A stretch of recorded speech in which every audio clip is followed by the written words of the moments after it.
도시 이야기 전주와 나.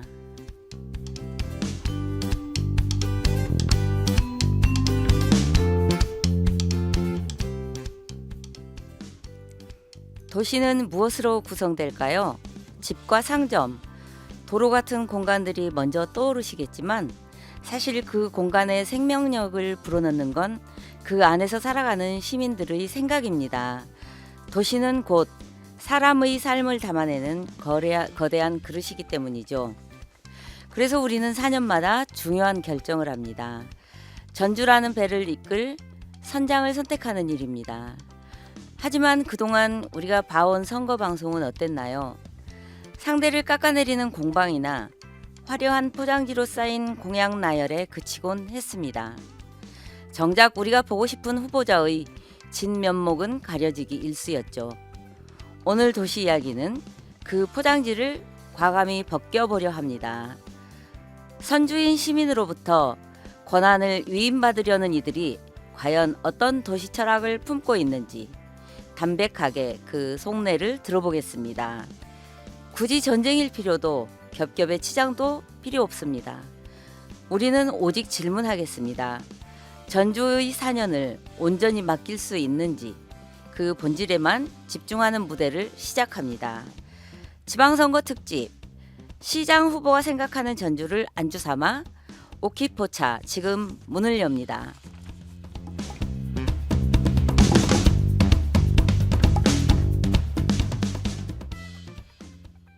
오늘 이 자리를 준비하느라 참 많이 설레고 또 한편으로 두근거리기도 했습니다. 드디어 오늘의 게스트를 소개하겠습니다. 강성희 진보당 전주시장 후보님입니다. 어서 오세요. 네, 안녕하세요. 진보당 반갑습니다. 전주시장 후보 강성입니다. 반갑습니다. 네, 반갑습니다. 화려한 양력 소개는 생략할게요. 대신 본인께서 직접 전주 시민과 청취자분들께 인간 강성희는 어떤 사람인지 짧게 소개해 주시면 좋겠습니다. 네, 일단 거리에서 시민분들을 만나면 생각보다 젊네? 이런 얘기를 많이 하세요. 저는 72년생이고 쥐띠입니다. 20살 되던 91년도서부터 학생운동을 시작했고 12년 동안 학생운동을 하고 나서 이곳 전주에 왔습니다. 전주에 와서는 현대자동차에 들어가면 노동운동을 주름잡을 수 있다는 생각으로 현대자동차 들어가려고 했는데 현대자동차 못 들어가고 하청업체에 들어갔습니다. 하청업체에 들어갔는데 일하다 다치면 다음 날 잘려야 하는 현실이었어요. 지금은 다 산재 처리를 해주는데 그래서 우리도 산재 처리해줘라 라는 요구를 가지고 노동조합을 만들었고 10년을 싸웠습니다. 그래서 해고도 3년 8개월 동안 해고 생활했고 그리고 손배 가압류도 30억 맞았습니다. 그렇게 10년 싸워서 정규직이 됐고 정규직 생활 몇 년 하다가 택배 노동자들이 과로사로 쓰러지는 거 보면서 택배 노동자들과 함께 싸우고 싶다는 마음으로 회사를 때려쳤죠. 그리고 나서 급작스럽게 23년도에 전주시 을 국회의원 보궐선거에 나가서 당선돼서 국회의원 생활을 1년 했고 윤석열에게 입틀막당해서 쫓겨나기도 했습니다. 그리고 지금은 이제 전주시장 후보가 되어서 오늘 이 자리에 왔습니다. 네, 그 후보님이 현대자동차를 꿈꿀 때는 이미 그 시기에는 정규직으로 입사하기가 굉장히 힘든 시기였을 것 같아요. 네, 그랬죠. 네, 그래도 참 훌륭하신 길을 걸어오셨는데요. 본격적인 선거운동이 시작되면서 정말 바쁘실 것 같아요. 그동안 유권자들을 만나면서 느낌은 어땠는지 그리고 남은 기간은 어떤 각오로 임하실지 한 말씀 부탁드릴게요. 시민분들 많이 만나는데 만나면 일단 그런 얘기합니다. 정말 인물은 강성희야. 역시 강성희가 제일 나사. 그런데 당이 그래서 색깔만 바꾸면 참 좋겠는데 뭐 이런 얘기도 많이 해주시고 안타깝다는 얘기를 많이 하셨어요. 처음에는. 근데 그것이 시간이 지나면 지날수록 나 이번에 민주당 안 찍어, 나 이번에 바꿀 거야 라고 하는 분들이 점점 많이 늘어나고 있고 이 파고가 어디까지 높아질지 사실 되게 상상하기 어렵습니다.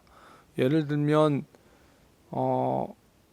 도지사 선거에서의 어떤 이런 파행 이런 것이 있는데 저는 아무리 그래도 민주당 후보가 더 훨씬 더 유리하지 않겠냐 했는데 여론조사로 놓고 보면 그렇지도 않은 것 같고 그래서 민심이라는 것이 뭘까 대단히 두렵고 무섭습니다. 민심이라는 게.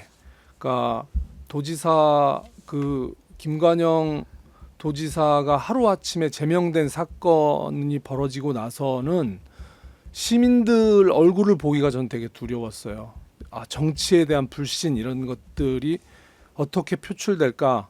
그런데 결국 민주당은 하루아침에 전라북도 최고의 권력자를 제명시키지 않았습니까? 저는 이것이 민심의 힘이라고 생각하고 이 민심에 얼마나 더 잘 반응하는가가 중요하다 이런 생각하게 됩니다. 그래요. 지금 도지사 선거가 갈수록 혼전에 혼전을 거듭하고 있는데 이 어려운 시기에 전주시장에 도전하신 강성희 후보님 굉장히 훌륭하십니다. 그럼 첫 번째 질문 들어가겠습니다. 전주의 정체성에 대해서 질문을 드릴 건데요. 전주의 정체성을 두고 참 많은 이야기들이 오고 가죠. 전통문화, 예술, 맛의 도시라고도 하는데 어떤 이들은 높고 빠른 도시 대신 낮고 여유 있는 도시를 전주의 강점으로 꼽지만 또 어떤 분들은 이를 답답하게 여기기도 합니다. 후보님이 생각하는 전주의 정체성은 무엇이라고 생각하는지 궁금하고요. 강점이든 단점이든 후보님이 바라는 전주의 진짜 얼굴이 바라보는 진짜 얼굴이 궁금합니다. 말씀해 주시죠. 질문이 되게 어려워가지고 고민을 그렇죠. 많이 했는데 전주는 저는 전라도라고 생각하고 전북이라고 생각합니다. 전북을 대표하는 도시가 전주죠. 그런데 전북과 전주는 일제 시기에는 쌀을 바쳤고 그리고 산업화 시기에는 사람을 노동력을 바쳤습니다. 우리의 전북의 아들 딸들이 수도권으로 영남으로 일하러 가야만 했습니다. 민주화 시기에는 가장 먼저 피를 바쳤습니다. 그리고 대한민국의 주요한 대통령 선거 등의 주요 선거에서는 민주정부에 대한 압도적 지지를 보여준 것이 전주 시민들입니다. 민주정부의 산실이라고 해도 과언이 아니죠. 그런데 우리는 김대중, 노무현, 문재인 시기에서도 전주는 소외됐고 빼앗겼습니다. 코카콜라와 전매청, LH와 KCC 농구단도 우리는 뺏겼습니다. 그런데 이제는 전기마저 뺏으려고 합니다. 전라도를 호령했던 6대 도시 전주 이제 전국 최하위의 성적을 내고 있습니다. 더구나 전주는 이제 떠나가는 도시입니다. 전주 시민들이 한 달이면 1,000명이 빠져나가고 있습니다. 이대로는 더 이상 버티기 어렵죠. 그런데 이런 전주와 전라북도에도 기회가 저는 오고 있다고 생각합니다. 지금 2차 산업 시기, 3차 산업 시기까지는 전주가 먹고 살 것이 없었어요. 우리는 생산 도시가 아니잖아요. 그런데 4차 산업 시기에는 전기가 생명입니다. 반도체와 AI는 전기가 있으면 흥하고 전기가 없으면 망하는데 아이러니하게 전북에는 재생에너지의 천국입니다. 그래서 우리에게 새로운 기회가 왔고 이 기회를 어떻게 잘 준비해서 맞이할 것인가가 핵심이라고 생각합니다. 말씀 좀 정리해 보자면 일제로부터 여러 가지 좀 힘겹고 고난을 거쳐왔는데 그리고 현대에 이르러서는 민주정부의 어떤 주한 정치적 기반이었지만 여기에서 어떤 뚜렷한 활로를 찾지 못하고 활력을 좀 잃어가는 그런 부분을 지적을 하셨고 그와 관련해서 4차 산업 시대를 맞이해서 전기라는 것들을 중심에 두고 생각해 볼 수 있는 거기에서 정체성을 말씀하신 것 같아요. 맞으신가요? 그렇죠. 네. 그러니까 이 전기가 대단히 중요한데 새만금의 반도체 팹을 유치할 수 있냐 없냐 대통령도 이미 얘기하지 않았습니까? 용인에는 전기도 없고 물도 없다고 얘기했어요. 그리고 엊그제 지금 발표된 것이 송전탑 세우는 것을 일단 잠정 중단하겠다는 환경부 장관의 발표도 뭐 나왔다고 하고 이런 거 보면 이제 기회가 우리에게 오고 있는데 우리는 그 준비를 하고 있냐? 그냥 그 기회가 그냥 오진 않아요. 예를 들면 지방선거에서 한참 이슈가 되어야 할 것이 저는 용인 반도체를 새만금으로 가져올 거냐 말 거냐에 대한 얘기가 돼야 된다고 생각하는데 전국 어떤 선거에서도 이런 얘기가 되지 않습니다. 왜냐하면 민주당은 수도권에서도 표를 받아야 하거든요. 여기 전북에서는 뭐 얼마 되지 않지만 수도권은 인구가 엄청나게 많기 때문에 수도권 인구들을 먹여 살릴 미래의 먹거리를 빼앗기지 않으려고 하는 거죠. 그러면 우리 입장에서는 이걸 더 얘기해야 되는데 얘기하는 사람 지금 전혀 없죠. 네. 그래서 저희라도 그 얘기를 하려고 합니다. 그리고 또 한 가지는 전주 정치인들이 많죠. 호남을 대표하는 정치인들이 꽤 많거든요. 그런데 전주를 키우고 전라도를 호령하는 정치인은 제가 보기에는 안 보입니다. 예를 들면 예산 문제만 놓고 보더라도요. 올해 전주시가 예산 많이 따왔다고 또 막 자랑했거든요. 근데 올해 예산은 이재명 정부에서 만들어진 예산입니다. 우범기 시장은 예산 많이 따왔다고 예산 폭탄 갖고 왔다고 자랑했지만 실제 제가 좀 들여다 보니까 대한민국 예산은 8%가 늘었습니다. 이웃 광주는 16%가 늘었는데 전주는 6% 늘었어요. 그러면 이게 예산 폭탄입니까? 평균 이하입니까? 평균 이하죠. 근데 더 재밌는 건요. 전주는 장관을 2명 보유하고 있다는 겁니다. 그리고 민주당의 최고위원도 2명 있습니다. 더군다나 당시 예산을 결정하는 가장 강력한 예결위원장 익산의 한병도 의원입니다. 지금은 이분이 민주당의 원내대표가 됐죠. 전주는 모든 것을 다 가지고 있고 대통령도 호남을 잘 살게 하겠다고 하고 그리고 지표도 제일 가난한 도시. 그러면 예산 갖고 와도 아무도 얘기할 사람 없는데 왜 안 갖고 올까요? 이유가 뭘까요? 이유는 단 한 가지입니다. 전주는 잡은 물고기이기 때문에 그렇습니다. 그러면 그런 예산을 어디로 쓸까요? 여기에 안 쓰는 예산을. 전 대구로 갈 거라고 생각합니다. 왜? 거기는 아직 안 잡은 물고기니까. 그래서 이번에 경종을 울려줘야 된다는 겁니다. 그래야 전주에도 예산도 오고 일도 하게 될 겁니다. 정치적인 그 뭐 지지에 비해서 실질적으로 그 지역에 그 돌아오는 것들이 좀 적은 부분을 그 예산을 들어서 이제 말씀을 하신 것 같고요. 예, 또 그것과 관련해서 전기로 돌파구를 찾아야 한다는 그 생각에 대해서 좀 흥미로운 대목이 많이 느껴집니다. 이 얘기를 좀 더 이어가 볼까 하는데요. 흔히 이제 우리가 도시와 관련해서 개발이나 보존이나 이런 그 대립적 구도를 많이 이야기를 하고 하는데 저는 그게 다는 아니라고 생각을 하거든요. 그래서 이제 예를 들면 개발을 통해서 이루고자 하는 열망이 한 측면에서는 도시의 에너지를 만들어준 측면도 있고 또 하나 측면에서는 많은 전문가들이 지적하듯이 모든 도시가 서울일 필요가 없는데 우리들은 다 서울이 되려고 하는 그런 것들 속에서 도시만의 어떤 고유한 개성 이런 것들이 좀 경쟁력이 된다는 지적을 하기도 합니다. 그런 측면에서 최근에 이제 지속 가능성과 지역의 정체성을 둬서 이제 예를 들면 작고도 강한 도시 이런 것들을 그 모델로 제시하는 분들도 계시거든요.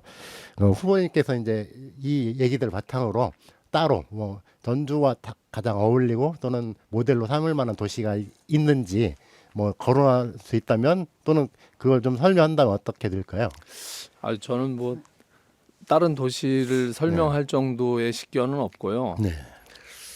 다만 김승수 시장 8년 동안의 개발이 많이 된 건 아니잖아요.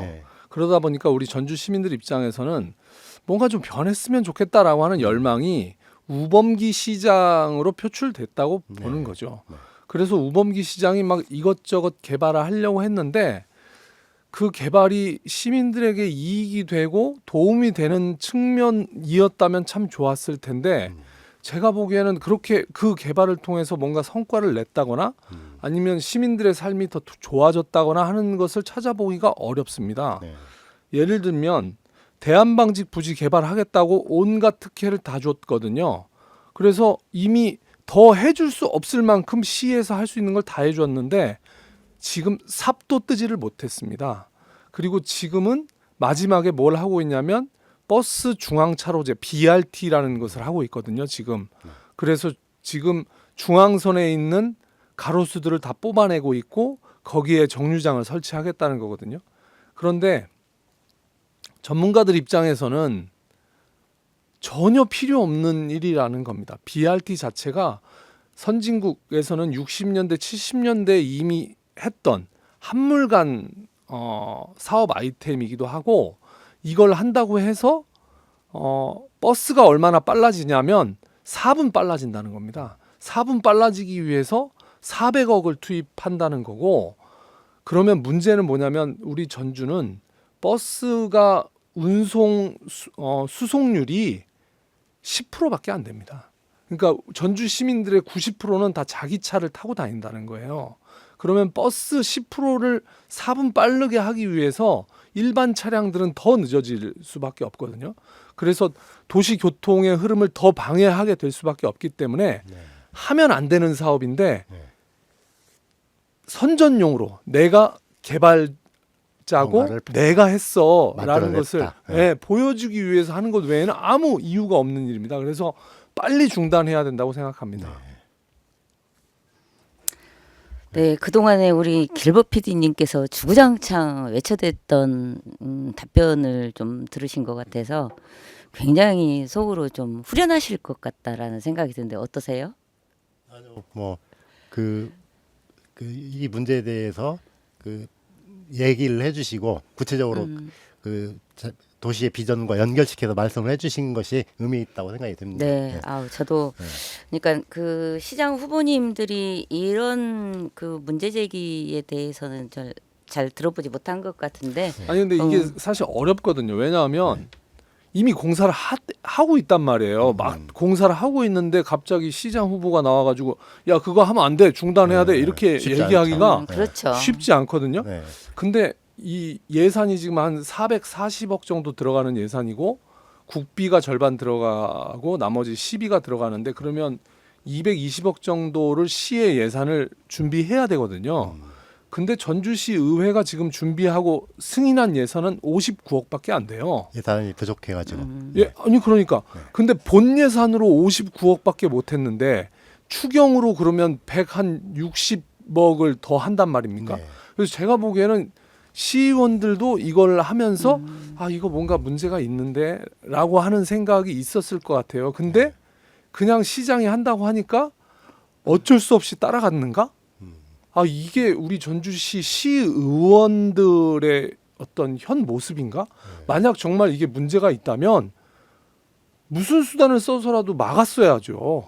아 이거 안 됩니다. 하면 안 됩니다. 하면 더 안 좋아집니다. 이런 얘기를 해야 되는데 그냥 전주시장이 한다고 하니까 그냥 알아서 하세요. 내가 책임지는 거 아니니까라는 느낌이에요. 그래서 이거 정말 중요한 문제인 것 같습니다. 근데 또 이제 한 측면으로 보면 시민들은 뭔가 땅을 파헤치고 뭔가 그 중장비가 들어오고 또 도시 도로를 이렇게 활개를 치고 다니면 뭔가 우리 도시에 변화가 있겠구나라는 네. 기대가 있을 수 있죠. 방금 그러니까 말씀하신 것들이 지금 뒷이야기하고 연결이 되는 그 문제인 것 같아서 그래요. 하는데 이제 네. 요를 정리를 해보자면 개발에 대한 그 필요성과 그런 것들이 네, 있지만 네. 그게 어떤 형태의 개발이 되어야 하는가 그거에 대한 그 궁금증이 좀 제시된다는. 그래서 측면이 그 연동돼서 이제 질문을 드릴 건데요. 전주의 문제와 진단, 그 문제와 진단에는 리더십, 거버넌스가 포함될 것 같아요. 근데 앞서 큰 틀에서 후보님께서 그러시는 전주의 미래를 살펴봤는데요. 이제 조금 더 현실적인 진단을 해봤으면 합니다. 현재 후보님이 인식하시는 전주의 가장 아픈 곳은 어디인지 궁금하고요. 지방인구 감소와 소멸 위기라는 거대한 흐름 속에서 전주가 당장 직면한 과제와 이를 돌파할 후보님만의 해법이 있는지 한번 들어볼게요. 제가 비정규직 노동자였다고 했잖아요. 공장에서 일할 때는 비정규직 노동자들이 제일 힘없고 약한 사람들이라고 생각했거든요. 근데 정치한다고 여기 전주에 나와서 보니까 자영업자들이 제일 어렵고 힘들구나 이런 걸 절실하게 느끼고 있습니다. 자영업자를 특히 전주는 할 게 없어요, 많이. 그러니까 대부분 사람들이 다 자영업으로 몰리게 되고 있거든요. 근데 이분들을 살려야 된다 이런 생각이 들고 전주에 제일 아픈 곳, 전주는 종합병원에 들어갈 정도의 여러 가지 문제점들이 있는데 이 모든 것을 컨트롤하는 정치가 제일 문제라고 저는 생각합니다. 그래서 정치를 바꾸지 않으면 나머지 것들도 해결하기가 어렵죠. 제가 또 공약으로 시내버스 완전 공영제 하겠다 이렇게 말씀드렸거든요. 1년에 600억에서 650억의 혈세를 퍼붓고 있습니다. 그런데 우리 시민들이 느끼는 시내버스가 나아졌다고 느끼는 분들은 거의 없어요. 점점 더 안 좋아진다고 하고 있고 심지어는 그 회사들도 자본 잠식 상태에 빠지고 있습니다. 그래서 시가 직접 나서서 이제 새로운 노선을 개발하고 새로운 버스를 들여서 한번 해보겠다 이렇게 얘기했더니 돈 있냐? 이렇게 이제 물어보셔요. 1년에 650억씩 주는 돈이면 저는 충분히 가능하다고 생각하는데 사람들은 계속해서 아픈 근본적인 문제를 해결하려고 하지 않고 상처를 자르고 수술을 해야 되는데 거기에 계속 반창고만 붙이고 있는 거예요, 전주는. 그래서 이런 문제를 보다 결단력 있게 해결해 나가는 사람이 필요하다고 생각하고요. 저는 지금이 전주가 소멸이냐 아니면 부흥이냐의 갈림길에 와 있다고 생각합니다. 예를 들면 6월달 선거가 끝나자마자 중앙정부에서는 27년부터 공공기관 이전에 대해서 결정을 하게 됩니다. 그리고 금융중심지 문제에 대해서도 이제 곧 결정을 하게 돼요. 그러면 전주시는 그리고 전북도는 내가 이걸 하겠다라는 얘기만 할 게 아니라 뭘 준비할 건지가 필요하거든요. 공공기관이 여기에 오려면 정주 여건이 좋아야 합니다. 교통과 합리적인 주택이 있어야 여기에 옵니다. 그런데 지금은 그런 것이 전혀 없죠. 혁신도시나 이런 데. 그래서 그것을 해결해야만 뭔가 문제가 풀릴 것 같은데 지금 전북 정치권이 무슨 내란이냐 아니냐 무슨 밥값을 대납했냐 안 했냐 이런 걸로만 지금 집중되어 있어서 민생 문제와 전주의 살 길을 찾아내는 것에는 지금 전혀 논의가 되지 않고 있어서 너무 답답하고 전주시장 선거에서만큼은 이런 것들이 충분히 논의가 됐으면 좋겠습니다. 네, 말씀하신 여러 가지 것들이 도시학에서 그동안 많이 다뤄온 것들이거든요. 특히 이제 뭐 이를테면 금융도시 얘기를 했을 때 중앙정부가 지정해주면 되는 건가? 그렇지 않고 도시가 기반을 갖추고 그 수용할 수 있는 그 준비를 해야 되는데 그렇죠. 그런 것들이 좀 부족하다는 지적들을 많이 했었거든요. 그 말씀을 해주신 것 같고 결국 그 얘기들은 그걸 담을 수 있는 정치의 몫이다. 근데 그 정치가 예를 들면 그런 것들을 구체적으로 만들고 준비하기보다는 어떤 독점적 구조에서 그 권력의 향배에만 관심을 가지는 그 현상을 지적을 하신 것 같아요. 그런 것 같고 좀 이어서 그 말씀을 이어가고자 하는데 아까 이제 BRT 문제나 그 개발에 대한 여러 가지 얘기를 했지만 거버넌스에 대한 얘기잖아요. 결국은 이전에 그 전 시장 김승수 시장의 어떤 거에 대한 반대 담론으로 우범기 시장의 개발 논리가 좀 힘을 얻었는데 그렇게 왔다 갔다 하면서 우 시장의 어떤 벌목 사건이나 이런 것에서 드러나는데 시장의 그 어떤 방향과 그것을 시민들과 함께 풀어가는 이 거버넌스의 문제가 이 어떻게 밸런스를 갖춰가야 하는가 이게 좀 드러난 경우라고 생각이 돼서 이 시장님께서 후보님께서 만약 시장이 되신다면 그거를 리더십과 거버넌스를 어떻게 조화를 만들어야 할지 이 얘기를 좀 여쭤보고 싶습니다. 그러니까 요것이 이제 그냥 쉽게 얘기하면 시장의 권한을 얼마만큼 내려놓을 거냐에 대한 문제로 보여지거든요.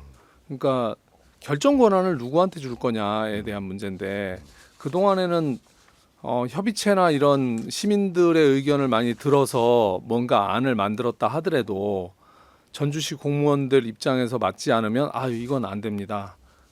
이건 뭐 그러니까 이미 답이 정해져 있는 토론을 하고 있는 셈이죠. 네. 그러니까 거버넌스의 핵심은 권한을 어디까지 인정해 줄 거냐. 그래서 시민들이 자유롭게 토론해서 결정한 바를 그래서 시장이 그걸 받을 거냐 말 거냐 이게 핵심인데 우범기 시정 4년 동안에는 이런 협의체 자체도 거의 대부분 다 없어졌고 설령 그런 것을 통해서 뭔가 논의가 됐다 하더라도 시장 또는 주요한 공무원들의 결정을 넘어서지 못한 측면이 있죠. 근데 저는 이제 그런 측면으로 거버넌스를 보기보다는 다른 측면으로 좀 보고 싶은 것이 전주를 누구나 다 변해야 된다, 바꿔야 된다는 얘기를 많이 하거든요. 네. 근데 바꾼다는 게 쉬운 일이 아니거든요. 그러니까 예를 들면 아까 제가 버스 얘기도 했지만요. 예를 들면 은행 얘기를 하면 전주시 1년 예산 2조 6천억을 다 어디에 맡기냐면 전북은행에 맡깁니다. 네. 시금고가 전북은행이죠. 전북은행이 전주시 시금고를 지금 몇 년째 하고 있는지 아십니까? 50년 하고 있습니다. 한 번도 안 바뀌었나요? 예, 한 번도 안 바뀌었습니다. 그러면 이 전북은행이 전주 시민들을 위해서 정말 전주 시민들이 어려울 때 내가 좀 싼 이자로 돈도 빌려주고 이러나요? 대한민국 최고의 예대 금리차로 이자 장사하고 있는 데가 전북은행입니다. 그러면 이걸 바꿔야 할 거 아닙니까? 예를 들면 공개적으로 우리 전주 시민들에게 제일 좋은 조건으로 돈 빌려주고 우리 전주시가 맡기는 2조 6천억 이자에 대해서는 더 많이 우리에게 돈을 준다고 하는 은행으로 바꿀 수 있지 않습니까? 근데 50년 동안 전북은행과 그동안 이 정치를 하고 있는 분들과의 관계 이런 것이 있으니까 안 바뀌는 거죠. 그래서 저는 변화라는 것은 그냥 시장이 이 바꿉시다라고 해서 된다고 생각하지 않아요. 강력한 저항에 아마 부딪힐 겁니다. 근데 그때 시장의 힘을 도와줄 수 있는 게 저는 거버넌스라고 생각하거든요. 시민이네요. 네. 시민들이 토론했더니 이렇게 결정하는 것이 좋단다. 네. 그러니 시장이 이걸 받아야 하지 않냐. 제가 하려는 게 아니라 우리 시민들이 이걸 하자고 합니다. 그래서 이거 해야 됩니다라고 하는 것이 그래서 시장의 권한을 축소해서 시민들에게 주는 것이 아니라 도리어 시민들의 힘을 시장에게 몰아주는 게 저는 거버넌스라고 생각하거든요. 그래서 저는 제가 지금 생각하고 있는 것은 만약 제가 전주시장이 되면 전주시는 진보당 전주시장이 아닙니다. 전주 시민정부를 만들고 싶습니다. 영역이 정말 많잖아요. 뭐 환경도 있을 것이고 교통도 있을 것이고 건설도 있을 것이고 보건도 있을 것이고 여러 가지 영역이 있는데 이 영역에서 다 그동안에 공무원들이 책상 안에서 논의하고 결정했던 것을 토대로 해서 전주시를 운영해 왔다면 그게 아니라 이제는 시민들이 직접 어떻게 했으면 좋겠다라는 의견을 주시라는 겁니다. 그리고 그것을 통해서 전주시를 바꿔나가자. 그래서 전주시를 바꿔나가는 사람은 강성이가 아니고 우리 전주 시민이 바꿔나가는 거고 전주 시민의 그 힘을 토대로 저는 일을 하는 사람이 되고 싶다. 이런 말씀 드리고 싶습니다. 네, 그 시민들의 힘을 시장에게 몰아주는 후보는 진보당에서 배출이 됐겠지만 당선이 되면 전주 시민의 시장이지 진보당의 시장이 아닌 건 그럼요. 맞는 말씀이죠. 그리고 굉장히 그 효율적인 거버넌스 운영의 방법에 대해서 답을 내놓으신 것 같아요. 우리 길버 PD님이 짚어주신 내용도 우리 도시 이야기에서 가장 무게감 있게 다뤄온 주제이기도 합니다. 사실은. 우리 사회 거버넌스는 형식적인 틀은 갖췄지만 실상은 행정이 답을 정해놓고 시민을 들러리 세우는 장치로 전락했다는 평가가 대체적인 것이 맞는 것 같습니다. 시장 한 사람의 의지가 이 구도를 깨는데 결정적인 역할을 할 텐데요. 우리 강성희 후보님께서 이 부분에서 아주 적절한 답을 잘 해주신 것 같습니다. 네, 그러면은 시민들의 목소리로 네. 넘어가겠습니다. 도시 이야기를 하면서 강조한 이야기 중 하나가 전문가나 행정은 시민들의 판단과 결정을 돕고 시민에 의해 결정되어야 한다는 차원에서 공론을 강조해 왔습니다. 그런 의미에서 이번 방송도 차기 시장에게 전하고픈 시민들의 이야기를 모아봤는데요. 길버 PD님이 정리해서 여쭤봐 주시면 좋을 것 같습니다. 네, 저희가 사전에 이런 시장 후보자들과의 대담이 있으니까 여기에 하고 싶은 의견이나 묻고 싶은 질문을 받아봤습니다. 구글 통해서 했는데 많지는 않았지만 그분들의 의견을 좀 후보자님에게도 전해 드렸는데 그 얘기를 뭐 다 여기서 소개할 수는 없을 거고 그 중에 예를 들면 차기 전주시는 어떤 방향으로 중심을 잡아가야 할 것인가 이런 측면에서의 질문이 있었고 또 하나는 4년 후에 바라는 도시의 모습 이런 것들을 이렇게 했는데 그 한 분씩 어떤 질문에 대해서 답하는 형식으로 이 부분을 좀 말씀을 해주시면 좋을 것 같습니다. 아 그래요. 네. 질문들이 이제 다양하게 있어가지고 네, 글쎄요. 근데 아무튼 전주 시민들의 요구는 변했으면 좋겠다. 이대로는 아니다라고 하는 것이 분명하죠. 변화를 얘기하지 않는 사람은 이제 아무도 없으니까요. 그런데 제가 그 질문 하나하나에 답변을 드리기보다는 왜 안 변했을까라고 하는 고민입니다. 그동안에 수많은 시장들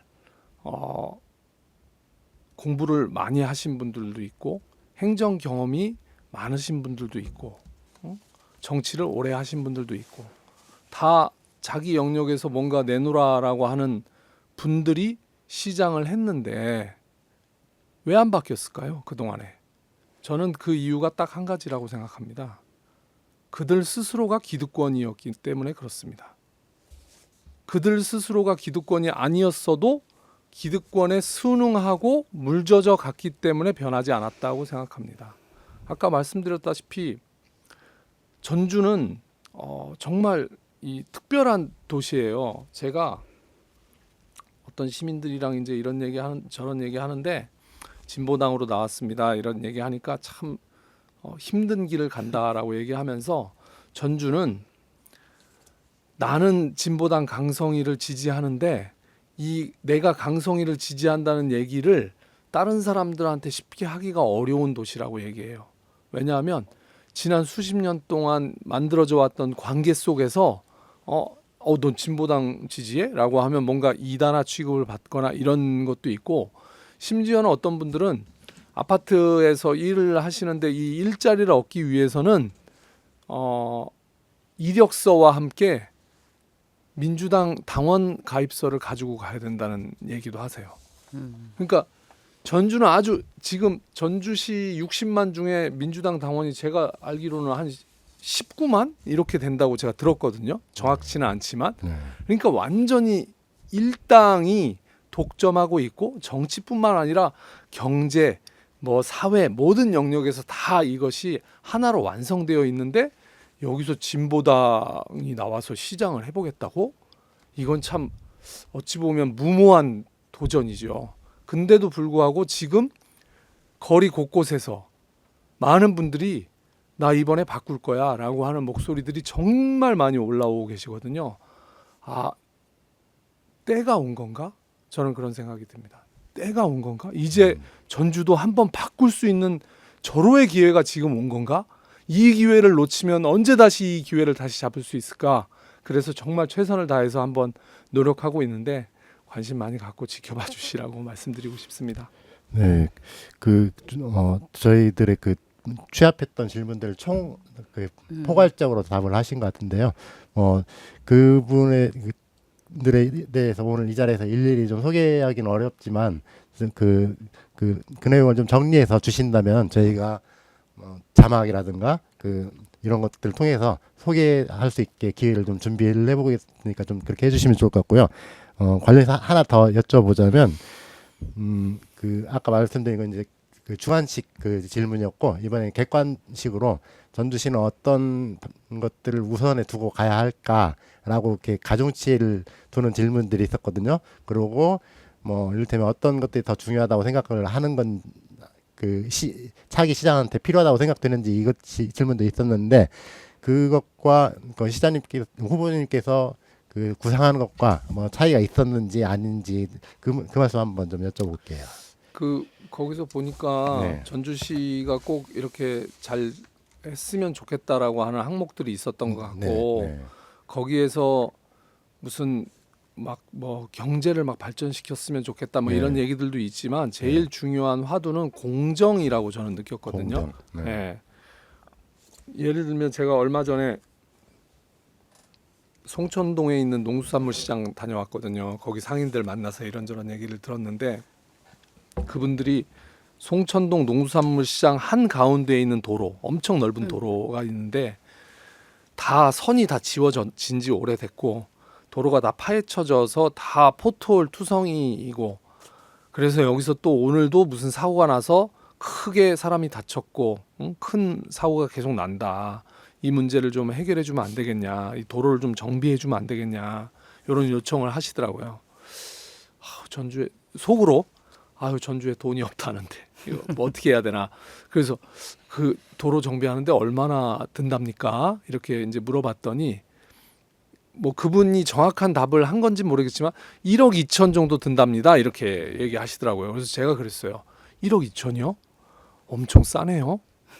얼마 전에 뉴스에서 보니까 도의원이 이끼 액자 하나에 5천만 원씩 해가지고 그걸 14개인가를 한 개 업체에 몰아줘가지고 6억인가를 시민의 혈세가 그렇게 쓰였다는 TV 보도가 있던데 1억 절실하게 우리 시민들이 요구하고 있는 예산이 1억 2천인데 한 도의원 글쎄 그게 뭐 정확한 건 아니니까 아무튼 수의계약의 의혹으로 막 보도가 되는 것만 해도 6억이라는 거예요.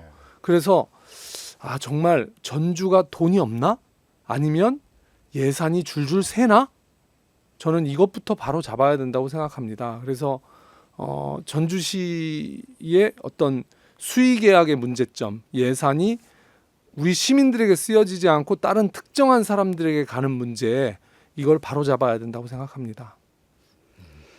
네, 그래요. 그 균등한 발전이죠. 그러니까 그 새로 지어진 도시에는 엄청나게 계속 발전이 이제 더 가중되고 있고 낙후되고 그 예전 도시들을 뭐라 그러죠?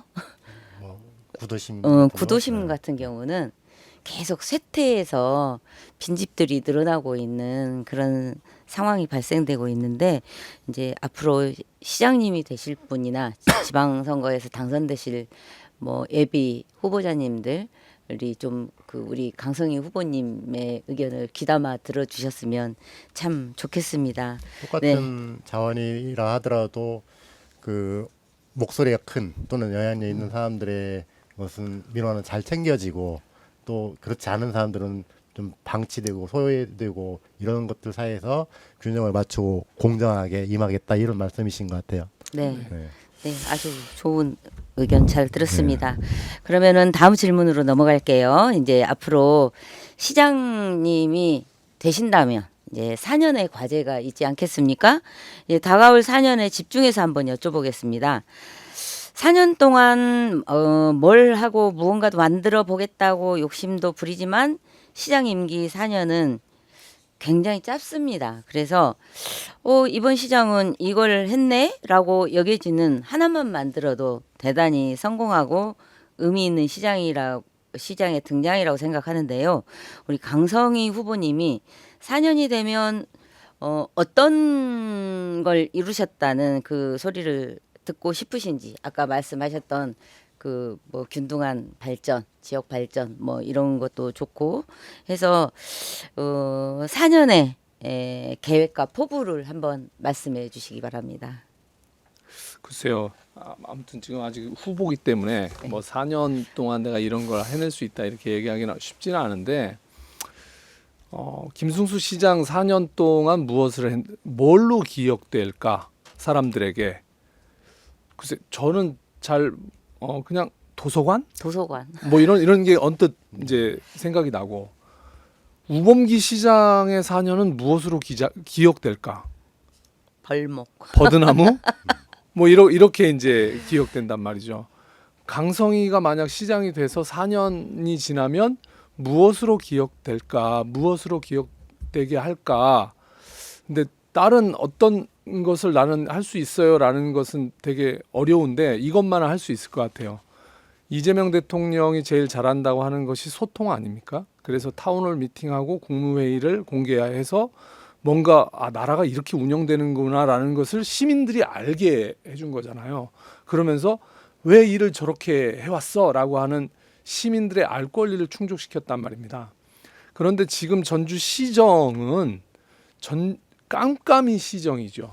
어떻게 하고 있는지를 모르는 거 아닙니까? 예를 들면 우범기 시장 시절에 왜 BRT가 결정이 됐는지, 아니면 왜 건지산에 초고층 아파트가 들어서게 되는지, 물론 지금 아직 확정된 건 아니지만 그렇게 논의를 하고 있으니까, 그러면 그런 것들과 관련된 자료를 요구해요, 시민들이.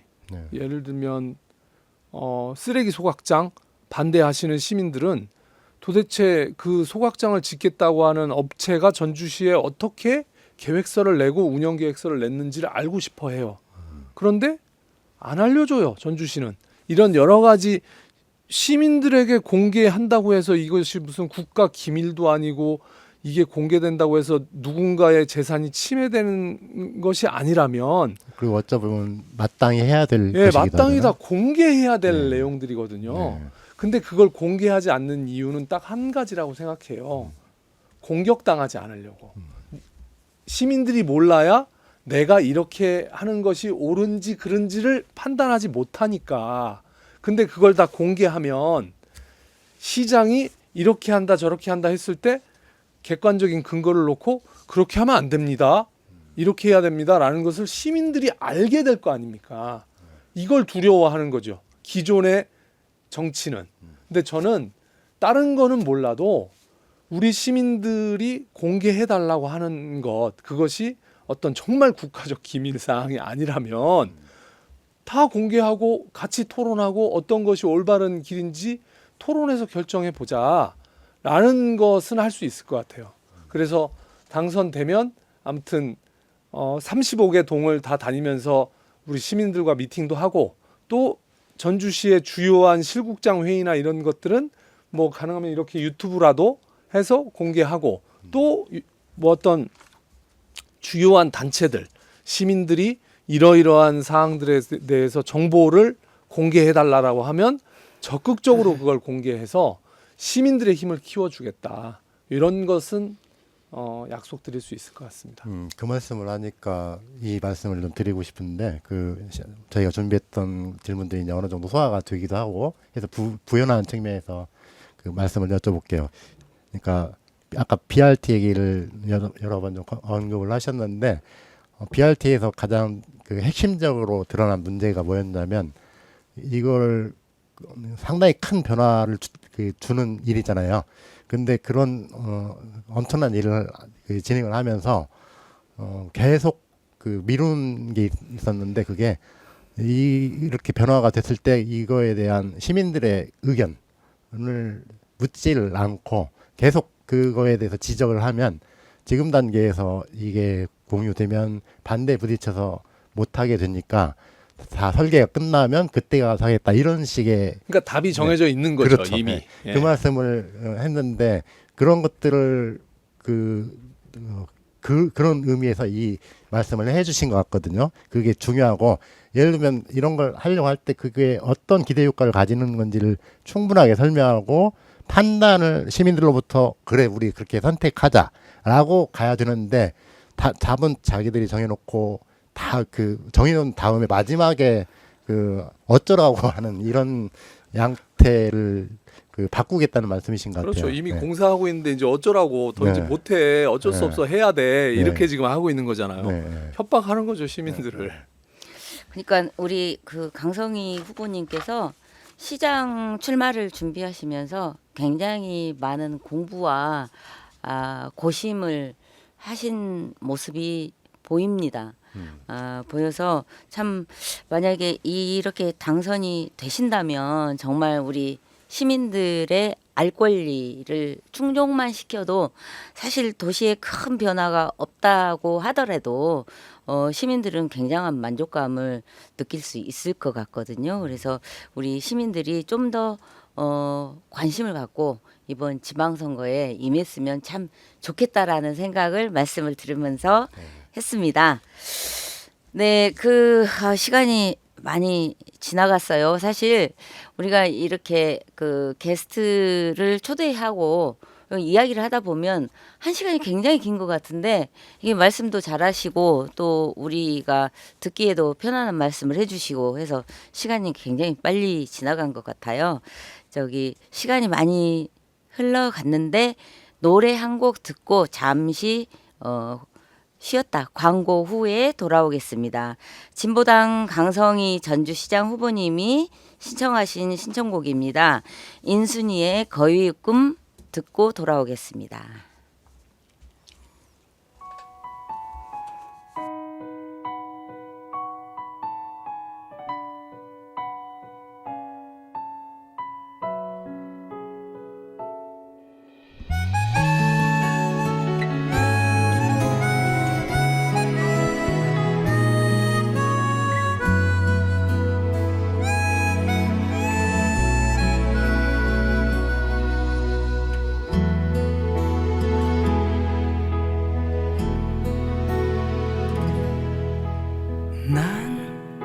난 꿈이 있었죠.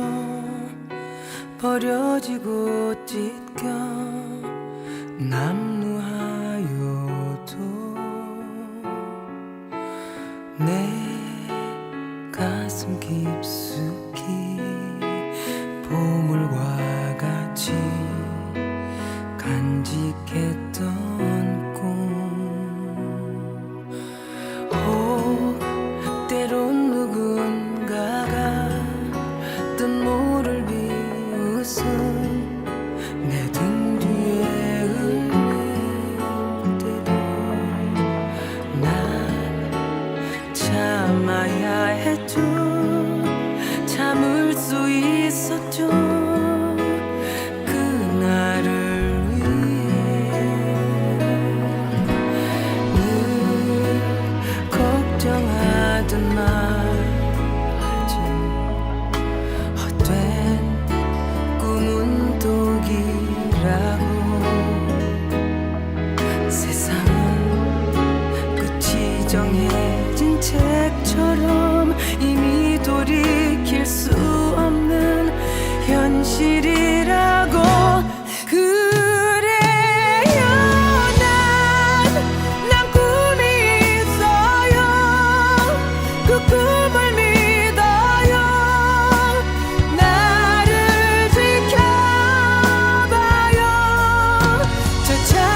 네, 여러분께서는 FM 93.5 메가헤르츠 전주 공동체 라디오를 통해 도시 이야기 전주와 나를 듣고 계십니다. 이 프로그램은 매주 화요일 저녁 8시에 방송되고 금요일 아침 8시에 재방송됩니다. 또 공동체 라디오 애플리케이션을 통해서도 청취가 가능하고 유튜브 채널을 통해서도 시청하실 수 있습니다.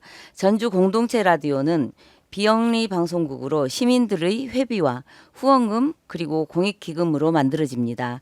지역에서 다양한 주제로 활동하는 단체와 개인이라면 누구나 방송 제작에 참여할 수 있으며 여러분의 후원과 참여는 공동체 라디오의 지속적인 운영과 발전에 큰 힘이 됩니다. 네, 방금 들으신 광고가 저희가 방송 때마다 그 말미에 강조하는 그 실제 광고 멘트인데요. 잘 아시겠지만 그 저희는 시민들이 만들고 운영하는 방송이고 그래서 남다른 의미와 역할이 좀 있다고 스스로들 생각하고 있습니다. 혹시 시장이 되시면 공동체 라디오에 이번처럼 나오셔가지고 여러 시정에 대한 설명도 좀 해주시면 좋을 것 같고 뿐만 아니라 여러 공무원들이 좀 꺼려하는 그런 성향들이 있는데 아까 말씀하신 것처럼 지시를 통해서 이게 시민들로 하여금 충분하게 이해되고 그 협조를 이끌어내는 이런 것들을 좀 해주시면 어떨까 하는 부탁을 드리고자 했는데 아까 그 답이 이미 나와 있는 것 같다는 생각이 또 드는데 저 그런 말씀을 주문처럼 좀 드리고 제 얘기는 마치겠습니다. 네, 아유 뭐 제가 말씀드렸다시피 강성희가 생각하는 새로운 전주 시정은 강성희 전주가 아니고 시민정부 전주입니다. 그래서 기회를 주시면 여기 와서 시민들에게 왜 이런 일을 이렇게 해야 되는지에 대해서 의논도 드리고 또 의견도 받고 그렇게 하지 않으면 강성희가 하려고 하는 개혁은 가능하지 않습니다. 기득권의 온갖 기득권이 아마 시장 주변에 온갖 다 둘러싸고 있을 텐데 그것을 이겨나갈 수 있는 힘은 시청자 여러분들의 힘이 모아져야 저는 가능하다고 생각하고 더 적극적으로 여기 나와서 또 만나겠습니다. 네, 그 시민들의 힘으로 만들어가는 방송국이므로 공동체 라디오를 신경 써달라는 무언의 압박 같은 말씀도 잘 이해하셨으리라 생각합니다. 그 소통하는 시장, 알 권리를 충족하는 시민, 얼마나 멋진 도시입니까? 이제 마무리를 할까 하는데요. 혹시 하시고 싶었는데 못다한 말씀이나 강조해서 정리하고자 하는 어떤 마무리 말씀이 있으면 들어보고 마칠까 합니다. 전주를 바꿔야 한다라고 하는 열망이 모아지고 있습니다, 지금. 그리고 시민들의 입을 통해서도 나 이번에 바꿀 거야라고 하는 목소리가 막 터져 나오고 있습니다. 저는 이번이 절호의 기회라고 생각합니다. 시장도 바꾸고 시의회도 바꿔야 합니다. 35명이나 되는 시의원들을 한 당에서만 할 이유가 없지 않습니까? 다양한 사람들의 목소리가 시의회에 올라오고 그리고 시정도 견제하고 감시할 수 있도록 여러분들이 마지막까지 살펴봐 주시고 특히 진보당은 작은 정당이지만 시민들과 함께 성장하고 싶은 정당입니까? 관심 가져주시고 응원해 주십시오. 최선을 다하고 열심히 하겠습니다. 감사합니다. 네. 바쁘신 와중에 틈을 내서 도시 이야기에 출연하셔서 흥미로운 전주에 관한 이야기를 나눠주신 진보당 강성희 전주시장 후보님께 정말 감사한 마음의 인사를 드립니다. 남은 기간 후보님께서 가지고 출사한 여정에 좋은 결실을 거두기를 응원드리며 마무리하겠습니다. 마무리 멘트 들어가기 전에 PD로서 오늘 나와주신 거에 대한 감사의 말씀 다시 한번 드리고 네. 우리가 흔히들 변화나 혁신 이런 것들을 습관적으로 많이 쓰는 경향들이 있거든요. 근데 아까 말씀하신 것처럼 금고 하나 바꾸는 것도 쉽지 않은 일인데 이 변화라는 것이 그 말씀이 굉장히 공감이 됐고 꼭 어떤 그런 바람이 유권자들과 호응을 얻길 응원드리겠습니다. 네, 감사합니다. 네. 도시 이야기를 나누면서 시민들의 생각이 중요하다는 이야기를 거듭 강조해 왔습니다. 그러던 어느 방송에선가 내비게이터라고 표현했던 적이 있는데요. 내비게이터는 운전자들에게 중요한 정보를 제공합니다. 방향도 가리키고 주변의 지형 지물과 여러 변수를 놓치지 않고 제시하기도 하죠. 어지간한 운전자들이 이 내비게이터의 힌트만 주의 깊게 살펴 운전해도 목적지를 향해 순조롭고 평안한 운전이 가능합니다. 선장이거나 항해사이거나 배에도 이런 비슷한 장치가 있을 겁니다. 내비게이터가 알려주는 항로와 운항을 이어간다면 어제로부터 출발해 내일로 다다를 운항은 성공적으로 마칠 것입니다. 선장과 항해사가 오락가락한 것 같아 정리해 보자면 도시에서 시장은 선장 정도의 위치가 정확하지 않을까 싶습니다. 책임지고 배를 운항하는 위치에 있으니까요. 그러나 선장이 배의 주인이 아니니 딱 그 역할이 아닐까요? 바로 선주인 시민으로부터 권한을 위임받은 대리인으로서의 선장 말입니다. 오늘 모신 후보자가 선장이 되시거든 시민이라는 내비게이터의 소리에 귀 기울이며 도시를 잘 운항시킬 선장이 되시길 기대하며 모두 마치겠습니다.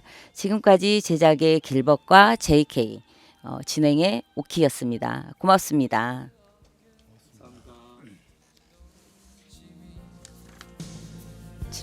너무 힘에 겨워서 길을 걷다 멈춰진 그 길가에서 마냥 울고 싶어질 때 아주 작고 약한 힘이지만 나의 손을 잡아요. 따뜻함을 느끼게 할 수 있도록 어루만져 줄게요. 우리가 저마다 힘에 겨운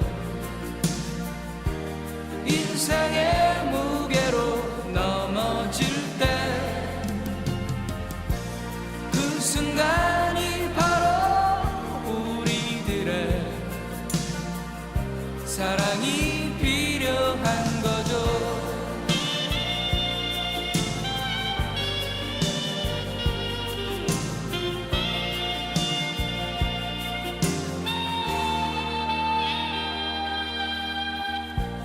때론 내가 혼자뿐이라고 느낀 적이 있었죠. 생각하면 그 어느 순간에서도 하늘만은 같이 있죠. 아주 작고 약한 힘이라도 내겐 큰 힘 되지요.